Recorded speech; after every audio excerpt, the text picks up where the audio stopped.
saddexda application laptopkaaga mise taleefankaaga haddii aad kusoo degsatid waxay kaa caawinayaan in indhahaaga uusan daciif uusan noqon.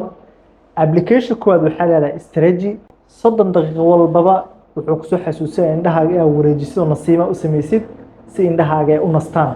applicationka labaad waxaa leedahay iCare 20 wuxuu kusoo xasuusinaya 20 daqiiqo walbaba meel 20 feet ku jirta inaad fiirisid oo sidaas nasiima kaga heshid isticmaalka faraha badan ee taleefankaaga. applicationkan iPhone iyo Samsung hadaa haysid labaduba kusoo degsan kartaa. application saddexaad waa applicationka ugu fiican waxaa leedahay strategy reminder inta daqiiqada rabtid aad ku degsanaysaa si uu kusoo xasuusiyo indhahaaga ee nasiima ay sameeyaan markaa isticmaalaysa mobilkaaga mise laptopkaaga sidaasna aad nasiima indhaha u wareejisid ama aad nafis ugu qaadatid isticmaalka badan ee shaashada. saddexda application waxaa u dirtaa oo la wadaagtaa saaxiibkaaga mar walba ku aragtay in uu taleefanka mise laptopka sidaan ugu dhagan yahay.